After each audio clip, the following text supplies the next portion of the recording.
சென்னை 1000 விளக்கு தொகுதியில் தவிக வேட்பாளர் ஜேசிடி பிரபாகர் அபிபுல்லா சாலை உள்ளிட்ட பகுதிகளில் தீவிர பிரச்சாரம் மேற்கொண்டார். வீதி வீதியாக சென்று பொதுமக்களை நேரடியாக சந்தித்து விசில் சின்னத்திற்கு வாக்கு சேகரித்தார். தொடர்ந்து செய்தியாளர்களை சந்தித்த அவர் தொகுதியில் தமிழக வெற்றிக் கழகத்திற்கு ஆதரவு அதிகரித்து வருவதாக தெரிவித்தார்.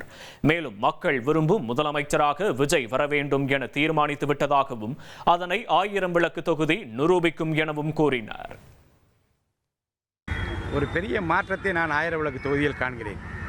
மக்கள் தாங்களாகவே முன்வந்து தங்கள் கை விரலை இப்படி நீட்டி தாவேக்காவுக்கு தான் ஆதரவு என்று சொல்கிற நிலைமை பெருகிக் கொண்டே போவதை நான் பார்க்கிறேன். அதுக்கு என்ன காரணம் என்றால், திமுகவுக்கு ஓட்டு போட்டு சலித்து விட்டது. அண்ணா திமுகவுக்கு ஓட்டு போட்டு சலித்து விட்டது. ஒரு மாற்றம் வேண்டும் என்று மக்கள் என்ன தெரிகிறது என்றால், அவருடைய அடிப்படை தேவைகளை கூட பூர்த்தி செய்யாத அரசாங்கங்கள், தங்கள் வாழ்வாதாரத்தை மேம்படுத்துவதற்கான எந்த முறையான திட்டங்களையும் கொண்டு வர அரசாங்கங்கள் என்று மக்கள் வெறுப்படைந்திருக்கிறார்கள். ஒரு ஏற்றம் வேண்டும், ஒரு மாற்றம் வேண்டும். அந்த ஏற்றத்தையும் மாற்றத்தையும் தளபதி விஜய் தான் கொண்டு வர முடியும் என்பதை அவர் நம்புகிறார்கள்.